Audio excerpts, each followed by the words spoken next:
We've taken over the big studio here at Stuff Towers so that we can set up this makeshift obstacle course. Where we'll be putting both of these RC copters through their paces. That's spaceship noises. So let's take a look at the course.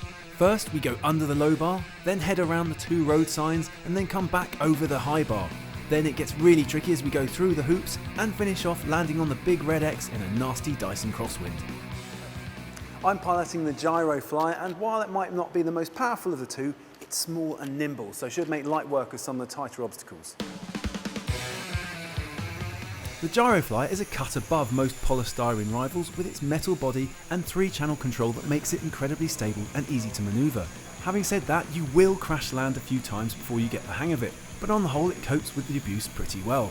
I should probably mention that I crashed this one a lot of times in practice. It's a tricky course, and a particularly heavy wipeout just before we started filming seemed to make it harder to get it moving forwards quickly.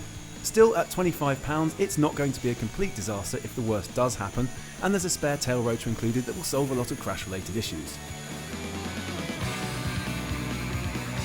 Small and nimble. Flying time is around 6 minutes, and it'll take another 20 to charge, which you can do either from the remote or via the included USB cable. Ah, beautiful. Back towards the helipads. All in all, this little copter is incredible value and very easy to fly, making it a great toy for budding pilots of all ages. And try for a quick landing. Oh. So I've got the Parrot Ar Drone, and the advantage it has over the gyrocopter is it's got 4 propellers instead of 1, so more stability and plenty of speed. With a simple tap of the launch button, it floats up to a meter, stabilises, and then you're off. So the AR drone is mind-blowingly futuristic and much more than just a toy. You control it over Wi-Fi using an iPhone or iPod Touch, while it sends a live video feed to your handset from its dual cameras. Its stability is impressive, but there's only so many hits those polystyrene bumpers will be able to take before you start to see noticeable damage. Okay, now for the hard bit. But its capabilities are incredible. You steer around using tilt control or using the on-screen controls. Now, tilt control is better for general manoeuvring, but for more intricate control, like attempting to get through hoops, the screen provided much better accuracy. The drone will only reach the full potential of its 50-metre range outside, where it's much better suited, as other Wi-Fi signals can interfere.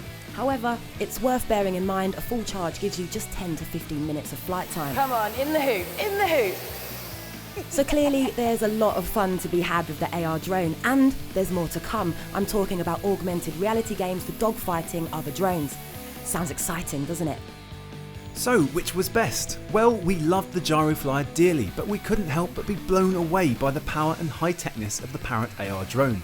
It was the fastest around the course, and its precise controls made it easier to navigate the obstacles. It is 10 times the price of the Gyro Flyer, but you definitely get £300 worth of fun.